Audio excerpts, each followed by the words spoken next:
Hi, it's Arjun with a video this week with my takeaways from spending a week in Houston at CERAWeek 2024. And let me say, if you haven't been, it is an awesome conference. It is the Super Bowl of energy conferences. I think there are 9,000 people here this year. You see anyone and everyone at this conference. And it's really been a great event. The sessions are in many cases interesting, but it's really the opportunity to catch up with people. I want to say thank you to the S&P Global team and everyone involved with CERAWeek. You not only put on a great show and a great conference, but credit to you for making it a safe environment. The presence of the security firm you hired, and probably most notably the Houston Police Department, which were there in force. Thank you. Thank you to the police officers who are there to protect us in a world where we see more extremism and where we've seen activists become increasingly hostile and aggressive towards energy participants. I don't want to jinx anything because the conference isn't quite over. I'm recording this a day early. I do want to say it felt safe. I want to thank the police officers and everyone in security. And really, it's been a great conference. So I only have 3 slides this week. I'm going to try and keep this punchy and get to the point. But let me start with the 5 key takeaways from CERAWeek 2024.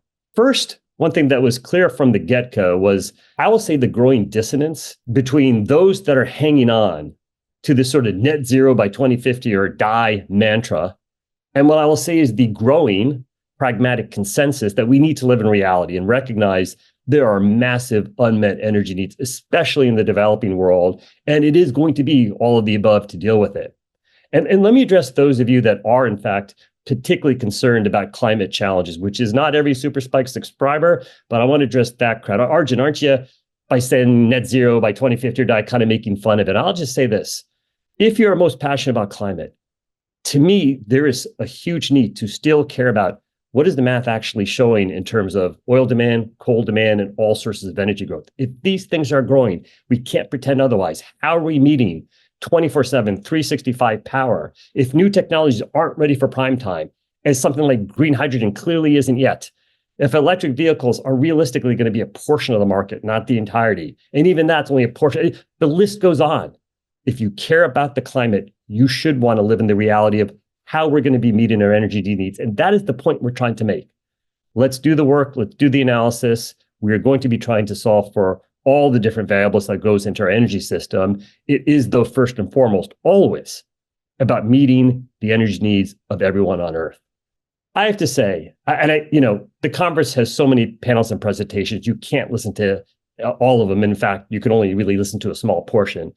But I thought Amin Nasser, the CEO of Aramco, he is I'm going to call him my CEO presenter soulmate. He asked Dan Yergin to make some prepared remarks in 10 minutes. It was just a tour de force of the 5 hard truths, as he called them, about what the energy transition's been on track for and where the world is actually headed. And we share a lot of key themes. He focused on the other 85% of the people on Earth needing affordable, available energy. We talk about the other 7 billion people on Earth. I loved Amin Nasser's presentation. And what I appreciated is there was no CEO corporate speak there. And yes, Aramco is sort of a country and sort of a company. I get all that. But it was direct. It was on point. It was no nonsense. And it wasn't we're a large oil producer and, the world needs our oil and we're going to cut our emissions and reduce our methane. And we've got an ESG book where we vow to not be as evil as you think. Wait, none of that. It was the world needs energy. Stop living in fantasy. Stop pretending that we're going to be phasing out oil and gas. Forget my recreation of this. Go watch a video if you can find it. There is on Twitter a 2-minute version of it. Try and find the 10-minute version. Credit and kudos to Amin Nasser. You are my CEO presenter hero. There are a couple of you out there in the U.S. industry that do a good job of this, and I'm going to say I think everyone could take a page out of Mr. Nasser's playbook on how to present the positive story about why we use energy and what actions, in this case, Saudi Aramco is taking. I will say this, pragmatism should not be confused or conflated with stagnation. This isn't about going back to how we developed energy in the previous 30 or 50 or 100 years. The new tech is coming. And the Agora House, as they call it here at CERAWeek, where a lot of the new technology appears, it's exciting, it's fun. A lot of it is early stage.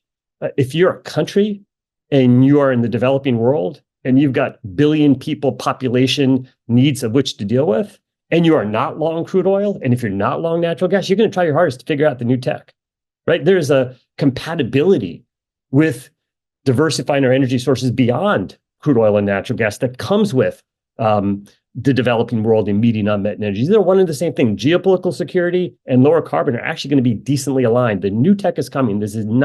Pragmatism is not about stagnating or living in the past. I want to talk about all the energy growth we're going to have. And it's going to be in all sources. It's going to be in oil, it's going to be in natural gas, it's going to be nuclear, it is going to be in renewables, and it will be in new technologies. The common themes, what we're going to now start calling the 4 C's of growth. It's got to be competitive on a profitability metric. Without profitability, you don't actually have a viable technology. It has to be competitive on a profitability standpoint. It has to always be on call. So even something like solar or wind, which is intermittent, for that to always be on call, you're going to have to figure out what is your baseload complementary technology. And if it's not realistically going to be battery storage, it will be for a little bit, but not in entirety. What of natural gas or nuclear or coal, as the case may be for some of these developing countries, going to have to always be on call. You're going to have to be lower cost to consumers and businesses. It's going to have to be a low cost energy source. And I think it will ultimately have to be lower carbon. Oil is going to deal with its methane emissions, same with natural gas. I think some of the newer technologies are inherently lower carbon. That is, whether you like it or not, and not all of you do, whether you like it or not, this is going to be one of the metrics. And I think American companies, and I think the leading companies in Canada as well, are going to be competitive on these types of metrics.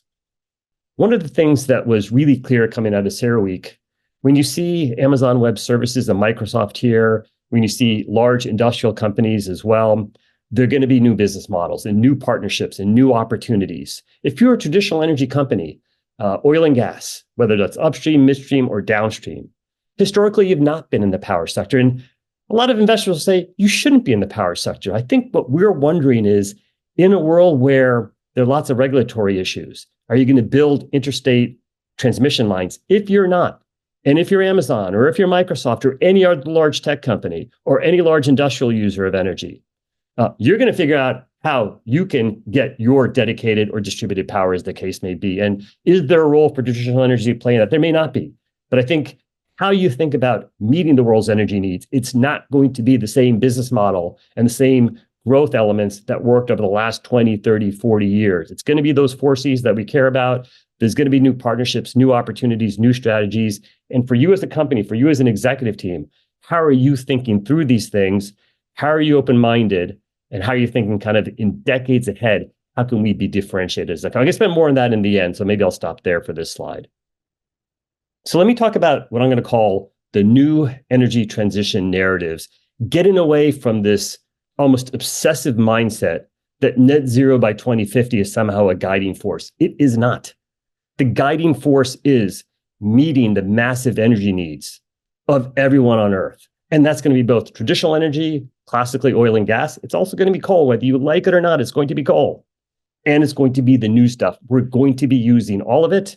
And this is our centering point.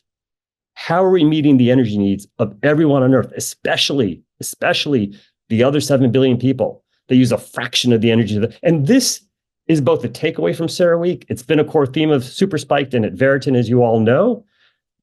You can see the world moving in this direction. How are we figuring it out? What are we going to be using? Second key narrative. Large parts of the developing world are going to be motivated to figure out the new stuff. And I think this is the tricky part. So I say, and I talked about it on my panel with Jeff Curry and 2 other people on Wednesday afternoon. I don't think there's a decade, let alone year, where we know when oil demand is going to peak. But again, I use the example of China. They've gone from being balanced on oil supply demand to now importing 11 million barrels a day, as oil demand per capita went from 1.4 to 4 barrels per person in China. And we're at 20 in the US, and Canada's at 20, and South Korea's at 20, and Europe's at 10 or something. The rich world's at 13. We can debate whether China's going to get rich or not, or whether they get stuck at middle income level, but they're going to be motivated to not go from 11 to 20 to 30 million barrels a day of oil demand imports. So that is the electric vehicle push in China. It's about geopolitical security. So if you're a country and you've got a population large, billion people plus, or smaller, a couple 100 million, you will be motivated to figure out new. That is going to be one of the new energy transition narratives. That's why we at Veriton and me personally at Super Spiked and the combination spend as much time trying to understand and figure out the new stuff. But we are realistic about the timeframes. A lot of it is not ready for prime time. We don't know how we're replacing the full oil demand barrel. And frankly, as was pointed out in one of my meetings, we don't know how we would ever replace the full molecule of natural gas for all of its uses. So between oil and natural gas, there's a long way to go in terms of demand. And let's not forget the developing world. And this, we know this is true in China. It seems like it's on track to be true of India. And I think a number of these other Southeast Asian nations, they're long coal, right? So they're going to be using growing amounts of coal every year. And yes, they're growing their renewables because guess what? When renewables are up and running, it's a de facto domestic resource. You don't have to import wind or sun from another country. But we know it's intermittent. Even in some of these places like India, where your solar radiation can actually be quite good, you might have somewhat higher capacity factors, but they're nowhere close to 100%. They're still well below 50% as an example. And so you're going to balance that with something. And this is where I really believe the climate movement, activists, environmentalists, should actually be aligned with oil and gas companies and the political left and right in the United States as an example. What is the package and the portfolio of opportunities we can put together between LNG, which is significantly more expensive than coal? No one in India is going to voluntarily buy LNG at 10x the coal price, right? How do you, it's not going to happen naturally. You're going to need some help. Nuclear, other technologies, maybe it's battery technology or electric vehicles or something like that. Maybe it's geopolitical security. What are the package of opportunities that left and right can agree on, that oil and gas executive and environmentalists can agree on, that will help at least slow, if not bend the curve on international coal growth? It is the overwhelming challenge. Why is so much energy and effort put on things like an LNG pause in the US? It's ridiculous. On attacking individual pipeline projects between Canada and the United States. Why would that be the efforts of an environmentalist? It doesn't make sense. But to the oil and gas executives, the LNG is not likely to get bought just for the heck of it. It is significantly more expensive than domestic coal, and coal will win the vast bulk of the time beyond some needs for portfolio diversification. This should be a point of unity. This should be a point of agreement. This is true for the United States, and it's true for Canada. How can both of these countries, left and right, not align on how do you motivate? And China's a different situation since, at least in the US, I believe we now call them an adversary nation. How do we at least figure out with India? How can we help you not use coal going forward? It's going to take help. Not the economics alone aren't going to justify it. For the first time in 20 years, in the United States of America, we are on track to have load growth, power demand growth. And there are a number of reasons why we were able to grow GDP with basically flat power demand. Some of the reasons for that, whether it's LED light bulbs leading a big improvement in efficiency, whether it's the outsourcing and offshoring trend that took at least some portion of our manufacturing capacity to other countries, with a lot of those trends either reversing or having played out, with AI growth now kicking in, with a greater portion of our mix now intermittent via solar and wind, that fact is going to mean that we're going to have some challenges in the power sector. And it is interesting. It is honestly an exciting area to start studying. I'm, as you know, mostly traditional oil and gas by background, some focus on new technologies. The power sector, I am ramping up as quickly as I can. And this notion of low growth, look at China. They've got power generation demand growth. And what are they doing? All of the above. Record solar wind, record coal, record natural gas, record everything. Japan, emerging from World War II, rapid growth, all of the above, diversified strategy. That clearly is the case. You're never picking one technology. Oh, I'm going to do all renewables. I'm going to do all natural gas. No one's doing one of anything. And we've had the luxury of sort of not much by way of power demand growth. As it comes back for the first time in 20 years, we will be going to all of the above. And the faster people realize that, I think the better off they will be. One of the more interesting things we're seeing is big energy users, big tech and big industrials start to freak out about reliability. And this to me, as I wrote about last week in last week's post and hinted at it in the video 2 weeks ago, I think this will be the salvation for what has been a very messy energy transition narrative at a bare minimum that has pitted sort of, a sense of oil and gas and one view of how to do transition with the sort of climate extremism and climate, addressing climate is all that matters. Big tech's going to blow that up in a very good way.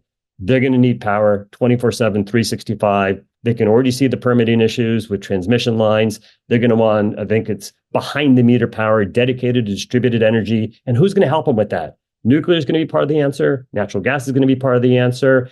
Is there a role for traditional oil and gas companies to be part of that solution? Or is it only going to be independent power producers?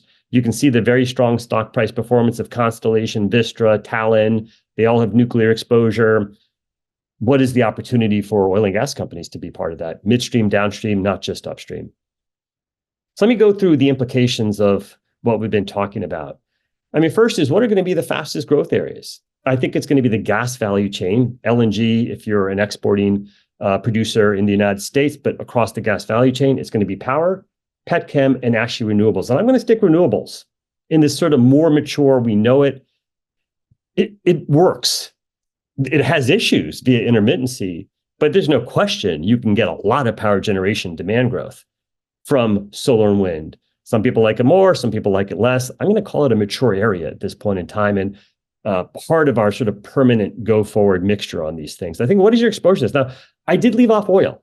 Again, I don't think there's a decade, let alone year, where we know when oil is going to peak, but I see fewer changes coming to that business. I think electric vehicles, we now know, or we're gaining some clear insights. It's going to be a portion of the demand mix, but gasoline is only a quarter of the oil demand barrel. Electric vehicles are only going to take a portion of that quarter. The whole overall pie will be growing because of the developing world. But I see fewer big changes, at least at this moment, to the traditional oil business. I actually think it's these other areas that are going to be the more dynamic opportunities for different business models and strategies. And I think these are the areas worth spending a lot of time on going forward. We're going to spend a lot of time on innovation, maybe not every company, but there is going to be a motivation to crack the code on next-gen technologies. What we don't know, and what is the issue with net zero by 2050 is what's actually going to scale profitably and where it's going to be affordable to consumers and businesses. That we don't know. Electric vehicles work for rich people in the United States, and China can force kind of BYD sales on their population as a geopolitical security measure.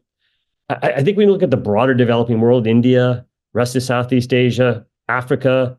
Let's not forget about Latin America and even the Middle East. Look at all the people. The idea that they're all going to be 100% EVs is ridiculous, right? And so it's just one example. We're going to spend a lot of time in innovation, and it's an exciting area. We don't know what's going to work. We don't know what's going to be the next Tesla, but I get the appeal. I get the interest. And at Veriton, we spend a lot of time on innovation and next-gen tech. There can be opportunities for integration. That classically is sort of created the image of major integrated oils. Now, I'm not talking about that. I'm talking about gas and midstream as an example. Is there an opportunity to integrate, if you're downstream or midstream, into power generation? Does that make sense? How would it look? If you're an upstream producer, these midstream and downstream businesses, including power gen, can be very different than what you normally do. Maybe it doesn't make sense for your pure play upstream company. I think there's a lot of optionality, though, for those further down the value chain to at least evaluate this. How would you capitalize these businesses? How does the volatility of their earnings and cash flows compare to your base business? Is it helpful? Is it hurtful?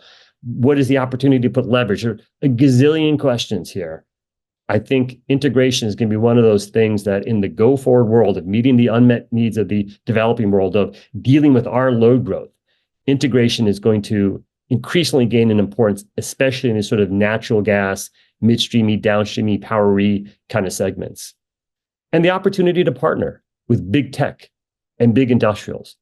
We know that they do not inherently, or historically, I should say, have had to really care about where their energy came from. It was just going to be there. And I think they're all waking up to the fact that a lot of what they've been told about this climate-only focus, that we can all electrify everything, but somehow only with intermittent resources, they have come to the realization, they're coming to the realization that's ridiculous, and that this stuff's hard, and that it doesn't just change on a dime, and that this evolution is going to be 100 years, at least 50. It's going to be more than just 10 or 20. What are the opportunities for traditional energy companies to partner with tech or industrials? The power generation side, it's kind of easy to see. The example was Town, they sold it, the nuclear data center opportunity to Amazon Web Services. That seems to be deal one of many to come. How do we think about this? Then the last thing is, and especially for more traditional companies, this is an uncomfortable point, is are you okay being in a peer group of one? Are you willing to do something that perhaps investors don't love day one? You're going to have to be right, just to be clear. You're going to be wrong. It's going to be terrible. Are you willing to look long term? Do you have a view of the future? Do you have a unique view of what you can bring to some of these different areas? And are you willing to be a peer group of one? Classically, the more mature an industry becomes, the more there's a lot of pressure to look and feel like your peers. Look at our magnificent 7 today stocks, which are dominating the stock market. We've artificially grouped them together, but individually, they're not really competitors with each other. Google is in its own peer group. They dominate search. There are a few other firms that do search. Google search dominates. Amazon, historically, people thought, hey, this is some Walmart competitor. They're selling everything online. It turns out with Amazon Web Services, cloud infrastructure, technology infrastructure, huge profit maker for Amazon. They're in a peer group of one. And they still, of course, have the consumer distribution, retail distribution business. Look at Microsoft. They have Azure, which does compete with Amazon Web Services, but they grew up in a very different type of tech and computing environment with all their Excel and Outlook type products, et cetera. The point is simply, Apple, Tesla, et cetera, all the max, they're all in their own peer group. There are no peers for these companies, and they are the leading companies. Why does every traditional energy company spend so much time trying to be like every other traditional energy company? How's that working for you? You've gone from 2% to 4% of the S&P. Congratulations. The whole sector is below any one of the market caps of these magnificent. Some of that stock market bubble hype, I get it. There'll be some correction, will improve. Why do you want to be like everybody else? What is your unique opportunity to figure stuff out sooner, to figure out the right partnerships, to figure out where you can integrate and lean in? Being in a peer group of one, it is an opportunity to have a really unique strategy and potentially get rewarded, even if investors don't love it day one. So I'd like to end this video on a personal note and really talk about Dan Yergin's Pulitzer Prize winning book, The Prize, because this whole thesis around Super Spiked and Close of Business Tuesday and Veriton, one of our things we do, one of our core missions is energy education literacy. It is why Super Spiked is for free. It is why COBT is for free. Yes, make no mistake, we benefit from the networking opportunities that come out from that. It's branding, it's all these things, but we do care about energy literacy. And The Prize is kind of the original book that if you're coming into the sector as an energy analyst on Wall Street, as I did in 1992, or perhaps an executive new to a company, whatever your level is, this is a book you read to understand the history of the business. And I think that's still true. It was published, I want to say, in 1991. And by the way, in 1992, when I started, one of the first things I ever did was attend Dr. Yergin came to the Denver Petroleum Club to unveil the PBS miniseries, which I don't know if that's findable or not. I would hope it is. I think it's 10 or 13 part miniseries that kind of tells the story of the prize in video form. And this was, of course, revolutionary back in 1992 to have a video version of such a great book. Question I have is, why isn't this taught in college and high school? Why doesn't everyone get an energy literacy education? What is the sector? Not just oil and gas, but new energies, everything in between, midstream, downstream, upstream. What are we doing to think about energy literacy for high school and college students? Because what's the education they're getting now? Right now, especially in the United States, there's an overemphasis on climate and the environment. And it's not that that's not important. It is. But they're getting the partial story, and we know they are. What is the opportunity to provide energy literacy? Why is the prize not required reading for my children who have just graduated high school for the most part? Why didn't they read that to understand why we use energy, how we use it, the strategic benefits, the strategic risks, why we might want to go to new energies, why we might not want to? What are all the pros and cons? How do we improve energy literacy, energy education? The prize is one of those books that should be taught in high school. The other ones, Vaclav Smil, Numbers Don't Lie, How the World Really Works. 2 other books I would recommend. If you could read 3 books on energy, The Prize by Dr. Dan Yergin, Numbers Don't Lie by Dr. Vaclav Smil. He's a professor at the University of Manitoba in Canada. And his other book, again, by Dr. Smil, How the World Really Works. energy literacy, energy education, we're all responsible for it. You can't just complain that only one side or some partial story is getting out. There has to be a willingness to educate. There has to be a willingness to speak as clearly as Amin Nasser, the CEO of Aramco, did in his opening remarks. Thank you so much.